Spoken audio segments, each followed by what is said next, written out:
The banking app loaded at 2:13 in the morning.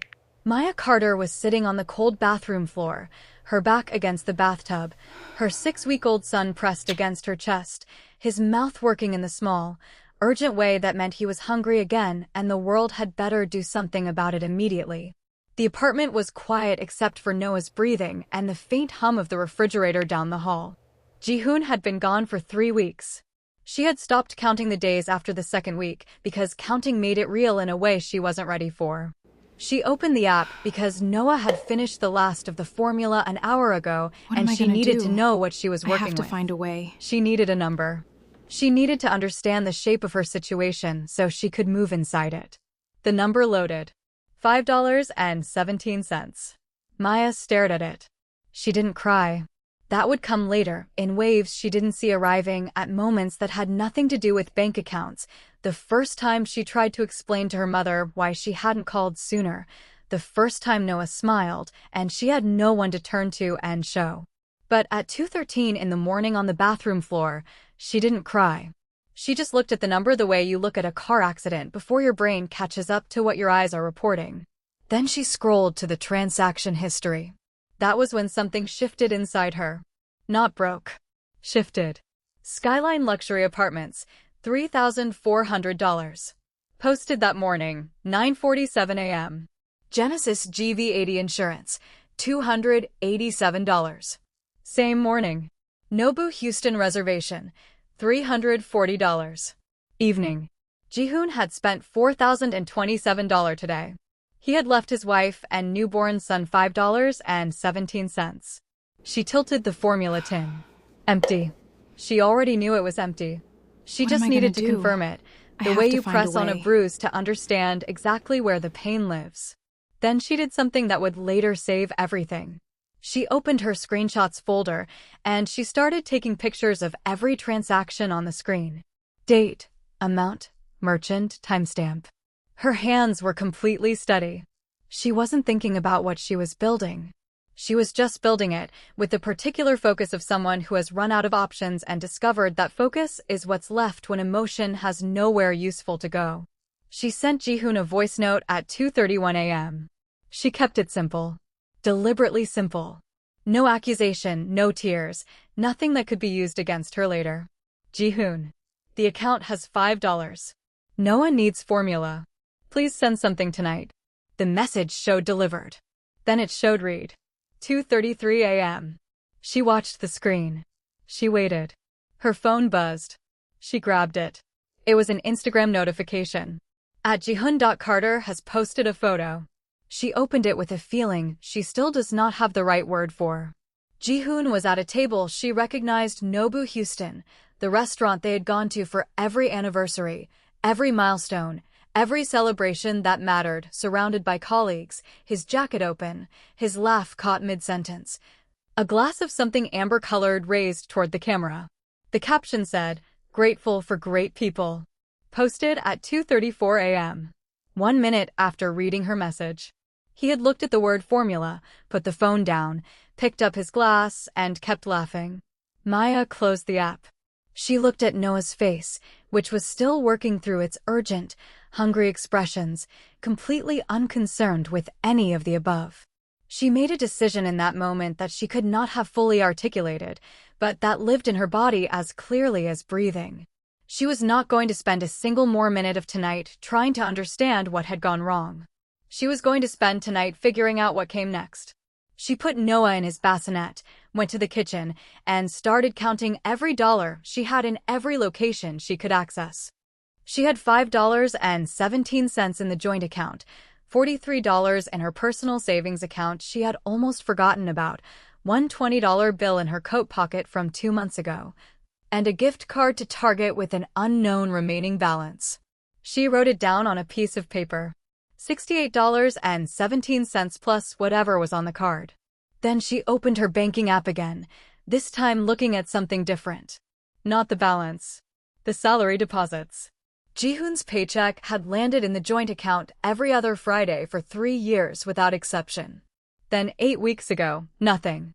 The account had continued receiving her sporadic freelance deposits, small and inconsistent, while Ji-Hoon's salary simply stopped appearing.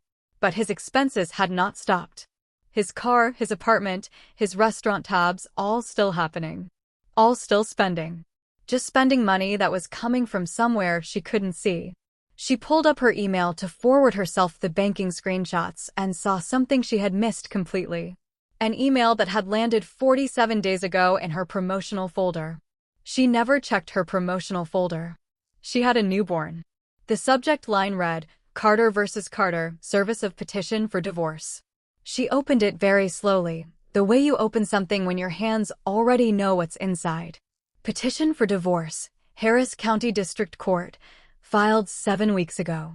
1 week before Noah was born.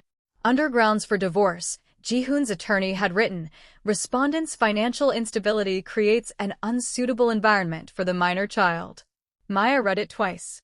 Then she read it a third time, because she needed to be completely sure she was reading what she was reading. He hadn't just left her with $5. He had created the $5 situation and then was planning to use it in court to take her son. This was not a marriage falling apart. This was a blueprint. Someone had designed this. The question that would consume the next 6 weeks of her life and pull her into a story she hadn't known she was already part of, was whether Ji-Hoon was the designer or whether he was something else entirely. She picked up her phone and called her mother. If you are watching this story and already feeling something, you're exactly where this story needs you. Subscribe to Afro K-Storyverse right now, hit the notification bell, and drop a comment telling us what you think Maya should do next. We read every single one. Now let's go. Grace Washington arrived from Dallas the next morning with 2 suitcases, a cooler filled with food, and the energy of a woman who had spent 30 years as a school administrator and had therefore seen every variety of human crisis and developed opinions about all of them. She was 58, Nigerian-born, Houston-raised, and she entered Maya's apartment the way she entered every difficult situation, by immediately taking inventory of what was wrong. She opened the refrigerator. She closed it. She opened the pantry. She closed it. She went to the recycling bin and found the empty formula tin and held it up. "Tell me the number," she said. Maya looked up from the table where she'd been organizing papers since 4 in the morning. "Mom." "The account." "What's in it?" $5. The apartment was quiet for exactly 4 seconds. "5, Grace said. "And 17 cents. Grace set the formula tin down. She opened her handbag and counted $300 in cash and put it on the table without comment. Then she went to the living room, picked Noah up from his swing, and held him against her chest with the automatic certainty of someone who has been waiting to do this since the moment she got on the road. She stood in the doorway between the rooms, Noah against her shoulder, looking at Maya. "Is he hiding money," she said, "or is he simply stupid?" "Hiding it." "Good. Stupid men are harder to defeat because there's no logic to follow. A man hiding something has a trail." She sat down across from Maya. "Now tell me everything from the beginning. Don't protect his feelings. He is currently at a restaurant." "He doesn't have feelings." Maya almost laughed. That almost laugh was the first relief she had felt in 3 weeks, and it lasted about 4 seconds before it turned into something that was not quite crying but needed somewhere to go. Grace watched it happen without moving toward her or away from her. She just stayed present, one hand on Noah, her eyes steady, waiting for Maya to get through it and get back to the work. That was Grace's language. Not sympathy performed. Presence sustained. "I think the $5 is part of a legal strategy," Maya said, when she could talk again. "I think he's building a case that I'm the financially unstable one." "By making you financially unstable?" "Yes." Grace looked at her for a long moment. "Then we need to understand the full architecture of what he's built. Because you cannot dismantle something if you don't know what you're standing in." She put Noah down and pulled her chair close to the table. "Show me everything." Maya's best friend Rachel Okafor had been a divorce attorney for 9 years. She had a 22nd-floor office, a standing desk, a whiteboard she never fully erased because other people's disasters were always more instructive than a clean surface, and a manner of absorbing difficult information that looked to outsiders like indifference and was actually something much more precise, a refusal to let emotion interfere with analysis until analysis had finished its job. She read the divorce petition without expression. She read the financial statements. She looked up. When did the salary deposit stop? 8 weeks ago, Maya said. He opened another account. Maya had suspected this. Hearing it stated as fact was still different from suspecting it. When? 9 weeks ago. 1 week before he stopped depositing into your joint account. He didn't stop earning, Maya. He stopped showing you what he was earning. Rachel turned the monitor around. There's a difference. And in Harris County Family Court, that difference has a very specific dollar value. Maya stared at the screen. Ji-Hoon's new account number. Opened quietly, deliberately, 1 week before the marital account went dark. There's more, Rachel said. She pulled up something else. His paralegal ran 3 months of forensic history on your marital investment portfolio. $87,000 has been moved. In 4 transfers, all just under the federal reporting threshold. Whoever structured the transfers knew exactly what they were doing. Ji-Hoon knows finance, but he's not a forensic accountant. He wouldn't know how to structure. Exactly what I was thinking. Rachel circled something on the screen. The destination is a company called Hanul Holdings, Limited, Seoul, South Korea. Incorporated 8 months ago. I've never heard of it. You wouldn't have. Rachel opened another tab. Registered agent, Kang Hyun-woo. Maya knew that name. Ji-Hoon's father. Dead for 26 months. A company registered under a dead man's name, Maya said slowly. Yes. Maya sat with that for a moment. The formula tin. The $5. The divorce papers in her promotional folder. The Instagram post. And now a shell company in Seoul bearing the name of a man who had been in the ground for over 2 years. The shape of the thing she was standing in was becoming visible, and it was much larger than a failing marriage. Rachel, she said. There's something else? Rachel looked at her. I need you to stay calm. I'm calm. There's a trust. Connected to Hyun-woo's estate. I found it in the documents attached to the trustee petition. What trustee petition? Rachel opened the document. Maya leaned forward. The trust header read, the Hyun-woo Carter Family Protection Trust. Established 4 years ago. Primary beneficiary, Noah Ji-woo Carter. Secondary beneficiary, Maya Washington Carter. Trust value, $2.5 million. Maya stared at her own name on a document she had never seen, connected to a man she had met twice, protecting money her husband had never once mentioned. This trust existed before Noah was born, she said. Yes. Before I was even pregnant. Yes. Hyun-woo added your name as secondary beneficiary the same week Ji-Hoon told him he was marrying you. Rachel paused. Maya. Someone has filed a petition to become successor trustee of this trust. If they succeed, they control $2.5 million in Carter family assets. More importantly, trust ownership triggers a board seat at Carter Pacific under the original company charter. One more board seat gives them majority control of the entire company. Who filed the petition? Rachel turned the monitor completely around so Maya could read the name herself. Kang Tae-woo. Ji-Hoon's uncle. His father's younger brother. Maya's phone rang before she could say anything. International number. South Korea. She almost didn't answer. She answered. Maya. The voice was careful, deliberate, rehearsed in the particular way of someone who has translated this conversation several times in their head before making the call. This is Soo-jin. Ji-Hoon's mother. I know about the account, Soo-jin said. I know about the divorce. Ji-Hoon told me he was protecting you. I did not agree with his method. He told you. He tells me many things. He did not tell me he would leave you with $5. That I would not have allowed. A pause. Maya. You need to come to Seoul. Why? The pause this time was long enough that Maya checked to see if the call had dropped. Because my son has been lying to protect everyone in this family except the person who needed it most. And because my husband left something for you that you have never been given. What did he leave? The truth about why he put your name in that trust. And the truth about what Tae-woo has been trying to take. Another pause, and this one had a different quality. Older. More tired. because Taewoo filed to become Noah's trustee. And if he succeeds, I lose my grandson. I would rather tell the truth than lose my grandson. Maya looked at Rachel across the desk. Rachel mouthed, "Go." There was one more thing before Seoul. Hannah Park called at 11 at night, 3 days before Maya's flight.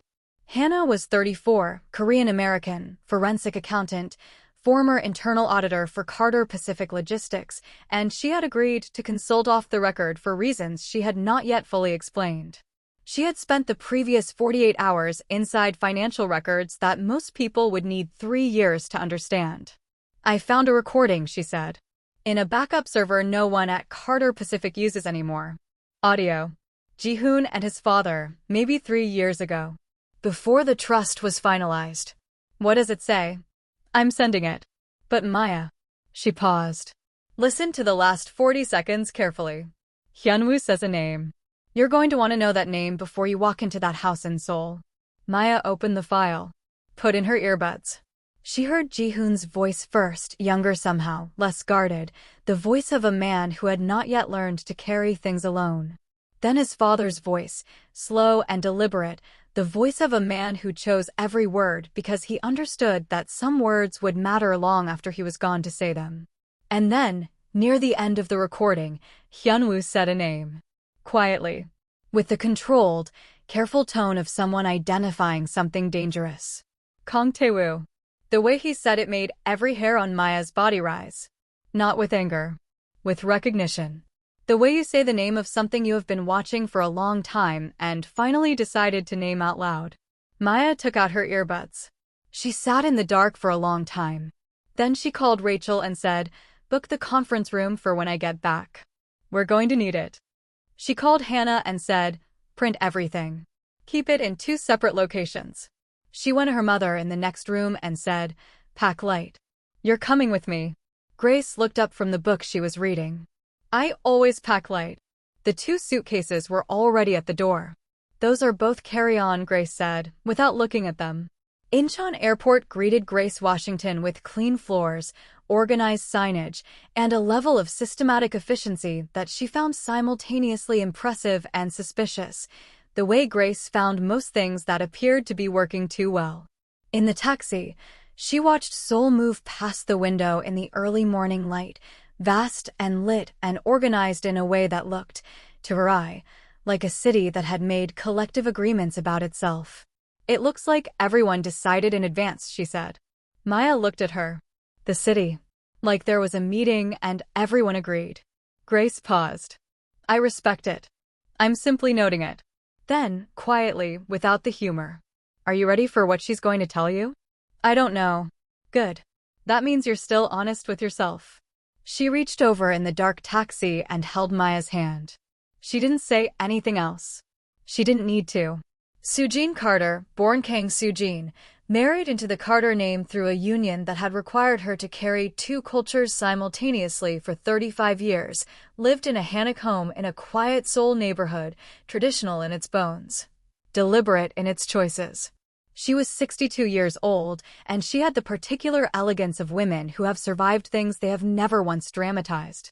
She greeted Maya with a bow that carried more weight than most people's speeches, and then she held Noah for 4 minutes with the certainty of someone whose body remembered exactly how to do this. And then she returned him to Maya with visible reluctance and sat down and told the truth. "My husband loved Ji-Hoon very much," she said. "But he did not trust Ji-Hoon's judgment. Ji-Hoon is brilliant. But he believes he can carry everything alone. That asking for help is a form of weakness. This is my husband's fault. He modeled it." "What was your husband carrying?" Maya asked. "Taewoo has been stealing from Carter Pacific for 11 years. She said it the way you say something you have practiced saying, because the alternative is falling apart when you say it. Small amounts first. Then larger. Vendor fraud. Shell companies. Accounts in multiple countries. My husband discovered it 2 years before he died. He spent those 2 years building evidence quietly, without confrontation, because he was afraid of what Taewoo would do if he felt cornered. And then he died. And then he died. And Taewoo immediately positioned himself as the family's trusted advisor. And Ji-Hoon, who did not know everything his father knew, let him close. How long has Ji-Hoon known the truth? Soo-jin's hands folded on the table. 8 months. The same 8 months. The same timeline as the secret account, the Hanul Holdings transfers, the divorce filing, the $5. 8 months of Ji-Hoon knowing exactly what was happening to his family and choosing silence over the one person who might have helped him. He didn't tell me, Maya said. It wasn't a question or an accusation. It was just the plain, exhausted fact of it. No. He decided distance was the safest thing for you. He decided if you looked like a struggling single mother with an empty account, Tae-woo would have no reason to use you. Soo-jin looked at her with the expression of someone who has already delivered this verdict to her son and is tired of watching people protect their own worst decisions. He was wrong about the method. He was not wrong about the danger. She opened a drawer and placed a sealed envelope on the table between them. My husband wrote this 2 weeks before he died. He told me to give it to you if Ji-Hoon ever tried to separate you from Noah. Maya opened it. She read it slowly. Twice. The voice was Hyun-woo's. She could feel the deliberateness of him in every line. The man who had recorded a conversation for a server no one checked, who had built a trust before there was a child to put in it, who had anticipated a disaster with the patient dread of someone who has been watching it approach for a long time. He wrote that he had put her name in the trust because of a dinner. One dinner. 2 years before Noah existed. He had watched Maya disagree with Ji-Hoon about a business decision, at the table, in front of him, without softening it or checking for his approval. He had watched Ji-Hoon's face accept the correction. And he had thought, this is the kind of person who protects things. Not because they belong to her. Because they matter. He wrote that Noah would need that. He wrote that Ji-Hoon would need it too, though he would resist it. He wrote, don't let Tae-woo near the trust. Don't let Ji-Hoon make you feel like less than what you are. And give my grandson something loud and Nigerian and completely chaotic at least once a year. He should know that love does not always require silence. Grace, who had been quiet through all of it, made a sound. I like this man, she said. Maya folded the letter and held it for a moment. Then she put it in her breast pocket, against her chest, close to Noah. Ji-Hoon's younger brother Min-jae appeared at Soo-jin's door the next morning. He had not been invited. He was 29, ran Carter Pacific's operations, and had been called the reasonable one in every family argument for a decade, which was both a compliment and a kind of exhaustion he had stopped trying to explain. He sat across from Maya. He didn't waste time on preamble. Ji-Hoon didn't want the divorce, he said. What Ji-Hoon wants, Maya said, is not currently my primary concern. I know. But you need to understand what he was doing. He leaned forward. 3 years ago, Carter Pacific was involved in a customs classification error. A real mistake, a paperwork issue on a major shipment. Ji-Hoon signed off on the documents. The error itself was fixable, completely defensible with the original manifests. But the documents in isolation, without context, without the manifests, look like deliberate fraud. And Tae-woo has them. Min-jae looked at her. How did you? Keep going. Tae-woo has the documents without the manifests. He's been using them for 8 months to keep Ji-Hoon quiet. The deal is simple. Ji-Hoon doesn't go to authorities about the shell companies or the fraud, and Tae-woo doesn't send the customs documents to federal prosecutors. If Ji-Hoon reports Tae-woo, Tae-woo releases the documents. Ji-Hoon goes to prison. Carter Pacific collapses. My mother loses everything. Maya was quiet for a moment. So Ji-Hoon has been protecting all of you by doing nothing. Yes. And his version of doing nothing was filing for divorce and leaving his wife on a bathroom floor with $5. Min-jae had no clean answer for that, and he knew it. He thought the separation had to be complete. Half measures wouldn't be convincing. He thought if Tae-woo believed the marriage was genuinely over, you would have no value to him as leverage. Did it work? No. Because you started asking questions. And now Tae-woo is moving faster than any of us expected. Maya stood up. She walked to the window and stood there for a moment.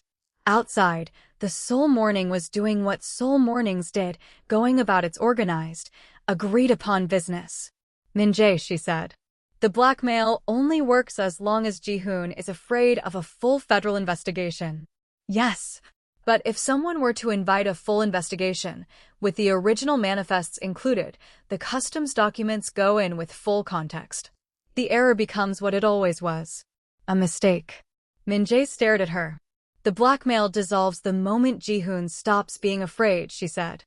Yes, Min-jae said slowly. That's yes. But Ji-Hoon would have to authorize it. He'd have to be willing to go through a federal review, even knowing the outcome would probably be fine, because probably isn't certainty and the process itself. I know.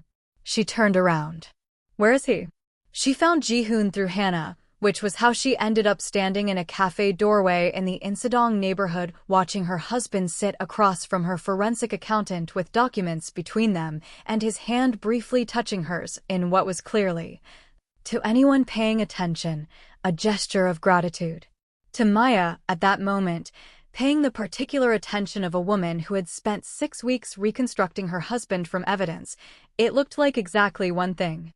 She walked into the cafe. I hired you, she said to Hannah. Hannah looked up. Yes. To work for me. Also yes. Maya gestured at the table. At Ji-Hoon. At the general arrangement of the situation. Hannah looked at Ji-Hoon. Looked at Maya. Looked at the documents. Then she burst out laughing, not a polite laugh, not a social laugh, a genuine full-body laugh that turned heads at the other tables. Maya. No. I would not look at him. She gestured at Ji-Hoon.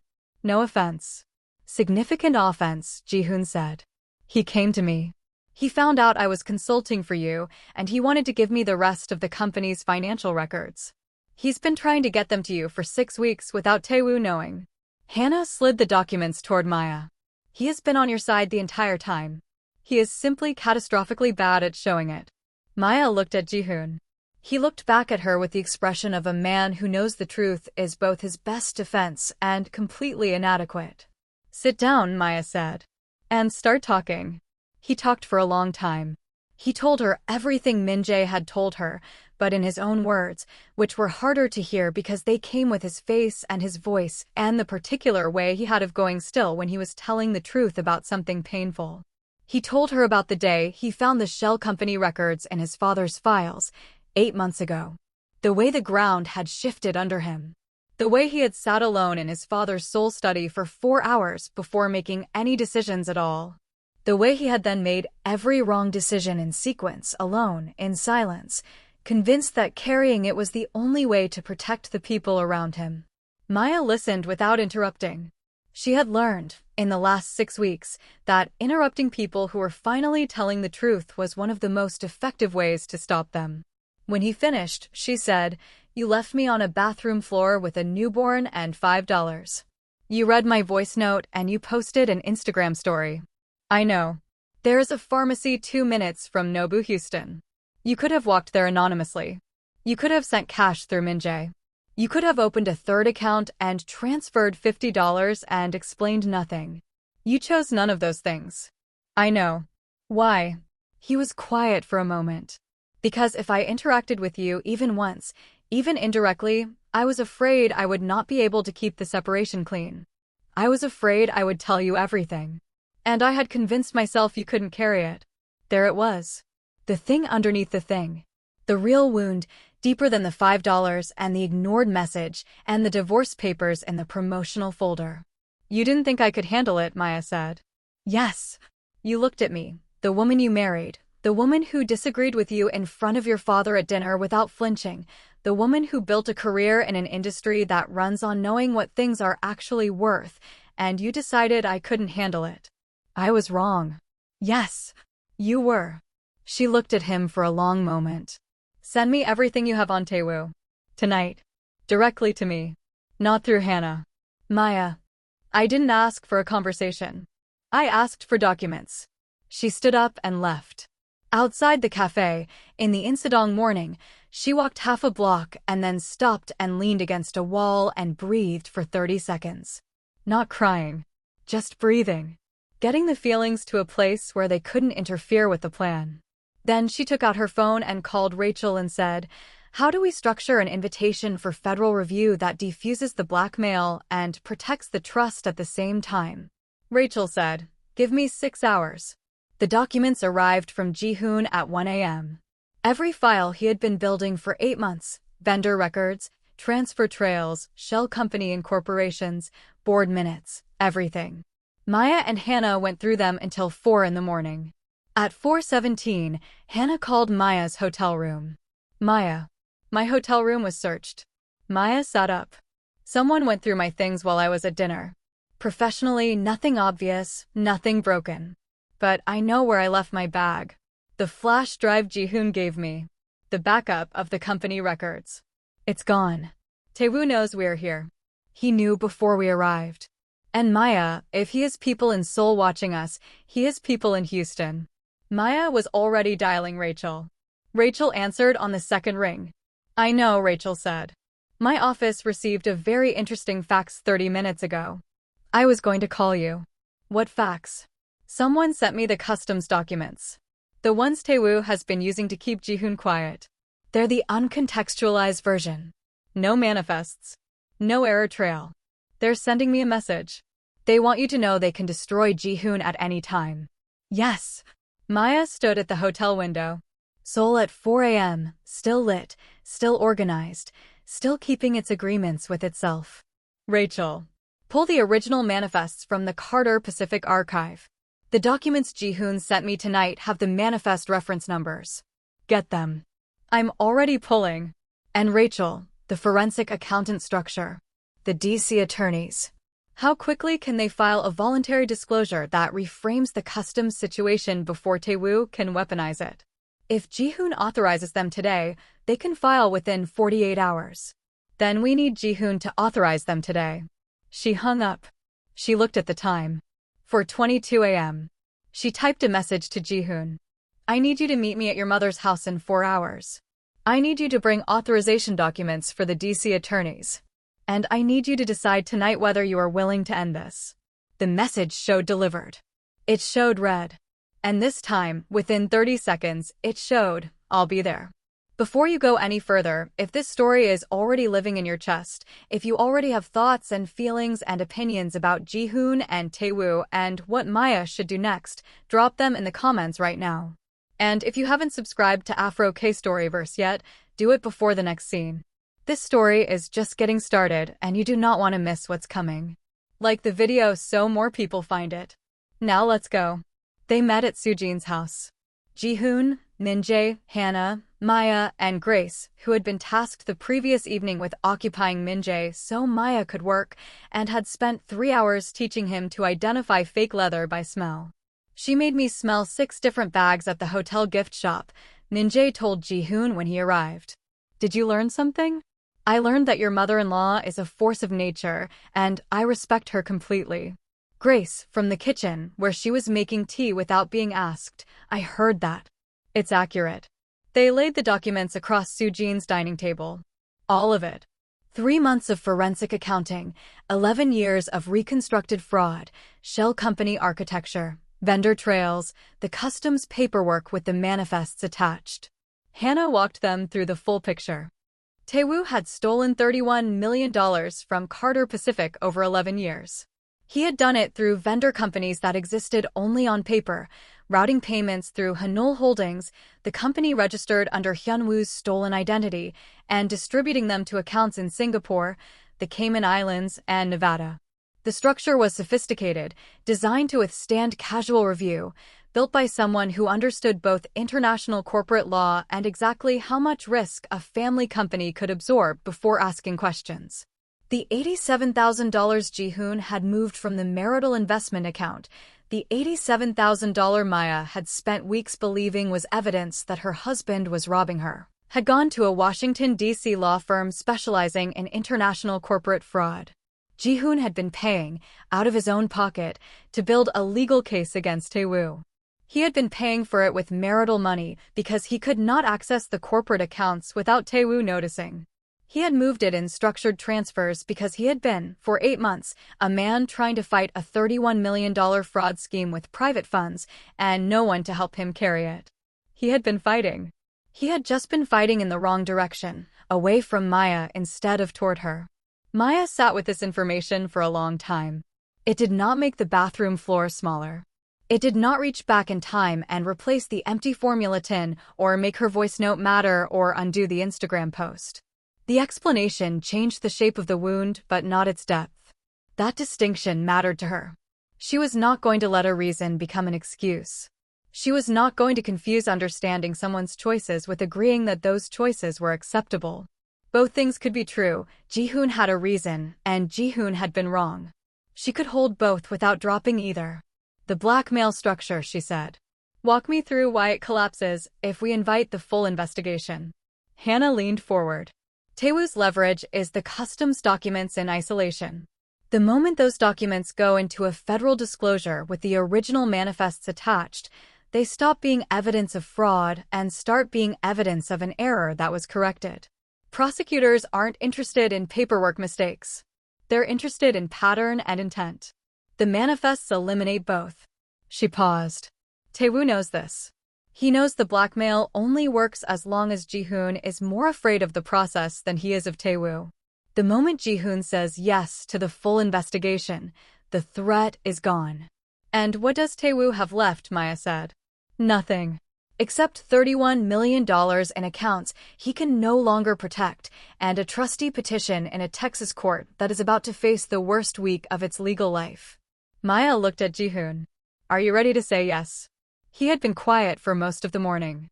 Not in the old way, the closed, controlled silence she had learned to read as him carrying things alone. A different kind of quiet. The kind that comes after a decision has already been made and is waiting for the right moment to speak. I spent 8 months being afraid, he said. I spent 8 months letting that fear turn me into someone who left his wife on a bathroom floor. Someone who looked at a message about formula at 2 in the morning and put the phone down. He looked at the table. Then he looked at Maya. I'm done being afraid of Taewoo. I should have been done the moment it started costing you. It should have stopped before it cost me anything, Maya said. Yes, it should have. He looked at her steadily. I know I can't fix what it cost you. I'm not asking for forgiveness. I'm asking to stand next to you in that boardroom and show them both of us, because the only thing Taewoo's strategy can't absorb is a unified position from both beneficiaries of that trust. We're not unified, Maya said. We both want to protect Noah. She thought about that. You stand where I tell you to stand, she said. You speak when I say to speak. This is not your redemption story. This is my strategy. Yes. Are we absolutely clear? Yes. She looked at him for one more moment. Then she looked at Hannah. Get the DC attorneys on the phone. We need the authorization filed by end of business today. Min-jae, who had been standing in the corner of the room, said quietly, Should I? Get us back to Houston, Maya said. Tomorrow morning. All of us. There was one more thing that happened before Houston. Taewoo found her. She was walking back toward the hotel from Sujin's house, alone because she had needed 20 minutes without anyone else's energy, and he appeared from around a corner with the deliberate casualness of someone who had not appeared by accident. He was 65, silver-haired, in a suit that cost more than most people's monthly income. He was the kind of powerful that had learned to wear warmth as camouflage, and he wore it now, the right amount of concern, the right amount of warmth, calibrated precisely for the audience of one. Maya, he said. I've been hoping for a chance to speak with you privately. I'm listening, she said. I know this situation has been painful. Family conflicts are always painful. I want you to know I have only ever wanted what's best for Ji-Hoon's son. He paused. And for you. That's generous. I mean it genuinely. His voice was careful even. Whatever papers and recordings you think you've found, I want you to consider what surfaces alongside them. Ji-Hoon's customs issue. The questions it raises. The process that follows. What Noah grows up reading about his father. Maya looked at him. I'm hearing 2 things, she said. A threat and an offer. Which one were you meaning to lead with? Something behind his eyes shifted. Very slightly. Not enough for anyone who wasn't watching closely. I'm having a conversation between family, he said. Hyunwoo's letter, Maya said, described you as the one thing to protect the family from. I read it yesterday. I thought you should know. She walked past him. Behind her, she heard absolutely nothing. No response, no footstep, no reaction. A man who had spent 11 years stealing in silence knew how to receive information without showing what it did to him. But she had seen the shift behind his eyes. And that was enough. Houston. Rachel's conference room, 22nd floor. The morning of the trustee hearing. Maya arrived first. She stood at the window for 30 seconds and did one specific thing. She remembered the bathroom floor. Not to feel it again. To honor it. To acknowledge that the woman who had been sitting there at 2:13 in the morning with $5 and an empty formula tin was the same woman standing here now, and that everything between those two moments had been built by that woman, choice by choice, screenshot by screenshot, flight by flight, document by document. Then she turned around and got to work. Her team came in one by one. Rachel, with 3 months of legal documentation organized by chronology and cross-referenced by financial record. Hannah, with the reconstructed forensic accounting on Taewoo's fraud, 11 years, $31 million, shell company by shell company. Daniel, Maya's cousin, who had spent the previous week on security footage from the Seoul hotel and had identified Taewoo's assistant on 3 different cameras in the 40 minutes surrounding the disappearance of the flash drive. Min-jae, who had flown in with the Carter Pacific corporate charter documents and board records going back 15 years. Sujin, who had flown in from Seoul and who sat down with the particular quietness of someone who has been waiting a long time to be in this room. Ji-Hoon, who took a position slightly behind Maya's right shoulder and stayed there. And Grace, who arrived carrying a manila folder labeled in her own handwriting, timeline of offenses, organized chronologically. "Mom," Maya said. "What is that?" "I made a timeline on the flight, organized by category and then chronologically within each category. Financial offenses, legal maneuvers, emotional harm, procedural violations." Grace set it on the table. Someone had to. Maya looked at it. It was thorough, color-coded, and included a section Grace had titled Compounding Factors, which appeared to contain Ji-Hoon's Instagram post cross-referenced with the timestamp of the ignored voice note. "Thank you," Maya said. "Obviously." Taewoo arrived with 2 attorneys and an assistant. He saw the room, the full room, everyone at the table, Ji-Hoon on Maya's side, Sujin present, Min-jae holding a document binder, and his face performed surprise with a fractional imprecision that Maya caught and filed away. Genuine surprise shows for half a second. Taewoo's face managed it in 3/4 of a second. Just slightly too long. He was good. He was just not quite as good as he thought. "I wasn't aware this would be a family gathering," he said pleasantly. "Sit down, Taewoo," Maya said. He sat. She presented everything methodically. Not emotionally. Not dramatically. Like a woman who had spent 6 weeks building something that didn't require drama because the truth, organized correctly, was already the most dramatic thing in the room. The trust documents first. Her legal standing established before anything else. Secondary beneficiary. Established 4 years ago. Before the marriage was formalized. Before Noah existed. Then the shell company architecture. Hanul Holdings and its 3 subsidiaries, mapped on a board Hannah had prepared, transfer routes marked in red, the registered agent name, Hyunwoo's stolen identity, circled at the center. Then the 11 years of fraudulent vendor payments. $31 million. Not estimated. Documented. Every transfer, every vendor company, every account. Hannah had built it from Carter Pacific's own internal records, which Taewoo had apparently never imagined anyone would reconstruct because he had controlled access to them for most of the decade and had relied on that control the way most people rely on locks. Then the Seoul hotel CCTV footage. Taewoo's assistant, identified by name, on 3 separate cameras, in the 40 minutes surrounding the theft of Hannah's flash drive. Then the D.C. attorney's preliminary report confirming that a voluntary federal disclosure had been filed the previous morning by Ji-Hoon Carter, including the full customs documentation with original manifests attached, eliminating the basis of the classification error claim entirely. Then the trust contest timeline, showing that Taewoo had filed for successor trusteeship within 3 weeks of Hyunwoo's death, before the family had emerged from the immediate grief, which was either very efficient estate planning or something that a court would look at with specific interest. Taewoo's attorneys raised procedural objections at regular intervals. Rachel addressed each one without rising from her chair, with the energy of someone who had anticipated every objection and found them mildly interesting. Then Taewoo stopped waiting for his attorneys. "This woman married into this family for money," he said.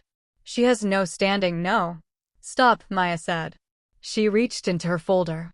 She placed a document on the table and slid it to the center. "This is the trust document showing my name was added as secondary beneficiary by Hyunwoo for years ago, before Noah was born, before Ji-Hoon and I had discussed having children." She placed a second document. "This is a letter from Hyunwoo, written 2 weeks before his death, addressed specifically to me, notarized by his estate attorney. In it, he explains why he chose me. He chose me because he watched me correct his son's judgment in front of him at dinner, without softening it or looking for his approval, and he decided that a person who tells the truth without needing permission was exactly who his grandson would need." She placed a third document. "And this is the estate attorney's independent statement confirming that Hyunwoo reviewed my addition to the trust and determined it was made freely and deliberately." She looked at Taewoo. "If I married into this family for money," she said, "explain why the man who built this family's money put my name in a document 2 years before I had any reason to need it. A gold digger finds gold. Hyunwoo left me a responsibility. There's a difference, and a Texas probate court will agree with me." The room was quiet in a specific way. The way rooms get quiet when something has been said that cannot be unsaid and everyone present is recalibrating. Taewoo's lead attorney leaned close and whispered something. Taewoo did not look at him. He was looking at Soo-jin. Because Soo-jin had stood up. She placed a recording device on the table. Small, silver, the kind her husband had apparently used to document the last year of his life with the systematic thoroughness of a man who understood that documentation was the only language some things could be said in after the person was gone. She pressed play. Hyunwoo's voice filled the room. "Taewoo, if you take $1 more from this company, I will make sure the record is so complete that no attorney in the world will be able to protect you. You are my brother. But you are stealing from my son's future. That ends today." And then Taewoo's voice, from years ago, from a room that no longer existed, with the casual confidence of a man who had never once been held to account. "You won't do it. You never do anything you announce in advance." And then Hyunwoo, very quietly. "You're right. I'm announcing it now so you have the chance to stop. I hope you take it." Soo-jin stopped the recording. The room was very still. "He died 4 months later," Soo-jin said. "You did not stop." She looked at Taewoo with an expression that had no performance in it at all. Just the plain, exhausted, completed truth of a woman who has been holding something back for 2 years and is finally putting it down. "You are not family. You stopped being family the first time you chose $31 million over my son's future. I am done." Then she turned to the attorneys on Taewoo's side. "I suggest," she said, in Korean and then in English, "that your client consider cooperation. My husband left very complete records. We have found all of them." Ji-Hoon stood up. He placed a document on the table. The federal authorization he had signed 36 hours ago, filed in full, including the customs paperwork, including everything. Every document. All of it in the hands of people who had the authority and the motivation to follow it to its conclusion. He looked at Taewoo. "I spent 8 months afraid of this moment," he said. "I let that fear cost my wife things I cannot give back. I let it cost my son his first weeks. I let it cost me every conversation I should have been having instead of carrying this alone." He paused. "I'm done being afraid of you. I should have been done before it cost any of us anything." He sat back down. Behind Maya, very quietly, Min-jae said to no one in particular, "I've been waiting 8 months for that." Grace, from the end of the table, said, "He could have led with that 8 months ago." Min-jae said, "He absolutely could have." "That's a different conversation," Maya said. To the room, to Taewoo's attorneys, to the assembled evidence and the recording and the complete, documented, cross-referenced truth of 11 years. We're done here. The Harris County Family Court heard the financial evidence the following week. Taewoo's trustee petition was dismissed. Noah's trust was locked and placed under court supervision pending federal review. Temporary financial support was granted to Maya, retroactive to the original filing date, which meant that from a legal standpoint, the $5 period had a price tag attached to it that Ji-Hoon's estate would now pay. Primary residential custody went to Maya, pending full proceedings. But for now, pending everything, Noah was home. The federal investigation of Carter Pacific took 14 months. Ji-Hoon's customs situation resolved in 8 months, no charges filed, exactly as Rachel had predicted. The voluntary disclosure with the manifests attached had done exactly what Hannah said it would do, eliminated the basis of the claim entirely. Taewoo's attorneys negotiated cooperation. He pled guilty to 3 federal counts of wire fraud and returned $18.3 million to Carter Pacific. Another $12 million was traced to offshore accounts that the federal process continued pursuing long after the hearing. Carter Pacific restructured. Under Min Jae's operational leadership, it posted its first international profit in 6 years. None of it was fast. None of it arrived with music or final frames. It was paperwork and conference calls and hearings and days when Maya wasn't sure they had enough, and then days when they clearly did, and then more days that required showing up again regardless. She showed up on all of them. 6 months after the Harris County hearing, Washington Carter Luxury Brand Strategy had its first 3 clients. Maya's office was on the 12th floor of a Houston building she had chosen because the light was right in the afternoon. One wall had a Yoruba proverb. Another had a Korean inkwash painting Min Jae had sent from Seoul, which arrived wrapped in more packaging than the painting itself warranted, and came with a note that said only, "From your brother-in-law who learned to identify fake leather and considers this an important development." Below that, in much smaller writing, Soo-jin sends her love. She said to tell you she's proud of you, but she didn't want me to tell you because she thought it would embarrass her. I'm telling you anyway. Grace arrived on a Tuesday with jollof rice and firm opinions about Maya's choice of desk chair. It's not supportive, Grace said. It's fine. You'll know it's not fine in approximately 7 years when your back makes that decision for you. She set the rice on the counter. Did Min Jae's package come? Last week. And Soo-jin's note? Yes. Good.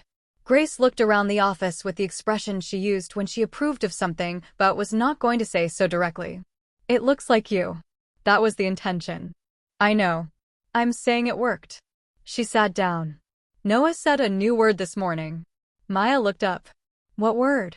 Grace's expression did something complicated. Halmoni. Maya stared at her. He said halmoni. He said it 3 times. The second time he looked directly at me when he said it. Mom. That means grandmother in Korean. I am aware of what it means. Grace straightened in her chair with great dignity. I am choosing to consider it in tribute to his bilingual development. I am not choosing to consider it anything else. He could have said grandma. He could have. Grace picked up a napkin. He didn't. Maya laughed. A real laugh, the full kind. The kind that had been hard to locate for a long time and was now coming back in these specific moments, in this specific office, in this specific life she was building from everything that had tried to end it. Then there was a knock at the door. She knew before she answered. She had been half expecting this knock for 3 weeks, in the way you expect something you haven't decided whether you want yet. Ji-Hoon. He was not dressed to impress. He looked like a man who had been standing outside for a while deciding whether to knock and had finally made a decision he wasn't completely sure about but was committed to. He was holding a formula tin. Maya looked at it for a long moment. Noah doesn't need that anymore, she said. I know. He held it out. I wanted to return it. The formula tin he had never bought.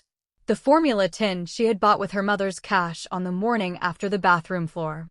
He had found it somewhere, from the apartment, from the evidence she had kept, from whatever version of accountability had driven him to this specific, somewhat inexplicable gesture.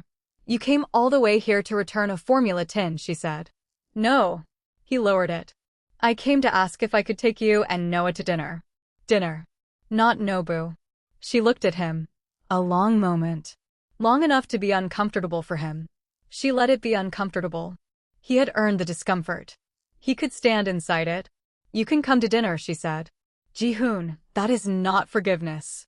Dinner is dinner. I know. And at dinner, you're going to tell me everything you should have told me 8 months ago. Every piece of it. Comfortable or not. Flattering or not. Yes. And if you ever again read a message from me and decide that your feelings about sending a response are more important than what I actually need. I know. I'm not finishing that sentence. You'll live in the uncertainty of not knowing how it ends. Something around his eyes loosened. The first genuine thing she'd seen from him since before all of it. That's fair, he said. She picked up her bag. She walked to her desk. On the corner she had kept one thing, deliberately, since the day she moved in. A screenshot of a bank notification, framed in a simple black frame. $5.17. The 2:13 a.m. timestamp. The moment the story started. She picked it up. She opened the desk drawer. She placed it inside. She closed the drawer. She looked at Ji-Hoon. No one needs his coat, she said. He's with Rachel today. Let's go get him. Ji-Hoon held the door. She walked out first. Taewoo pled guilty to 3 counts of federal wire fraud. He returned $18.3 million to Carter Pacific Logistics. The remaining $12 million is still being traced. Carter Pacific Logistics restructured under Min-jae Carter. It posted its first international profit in 6 years, its largest single-quarter growth in the company's history. Washington Carter Luxury Brand Strategy signed its 5th client in its 2nd year of operation. Noah Jiwoo Carter said his first word at 11 months. It was Halmoni. Grace Washington has not forgiven him, but she does respond to it every single time. Ji-Hoon Carter attended dinner. He has attended every dinner since. Maya has not yet told him what the end of that sentence is. She may not for a long time. She considers this reasonable. The formula tin is in a drawer. She knows exactly where. If this story held you all the way to this moment, through the bathroom floor and the Seoul flight and the boardroom and everything in between, then you are exactly the kind of person Afro K-Storyverse makes stories for. Subscribe right now if you haven't. Hit the notification bell so you don't miss the next one. Leave a comment and tell us which moment broke something open in you, because we read every single comment and your words shape the stories we tell next. Like this video so that other people who need this story can find it. This is Afro K-Storyverse. We tell the stories that stay with you. We'll see you at the next one.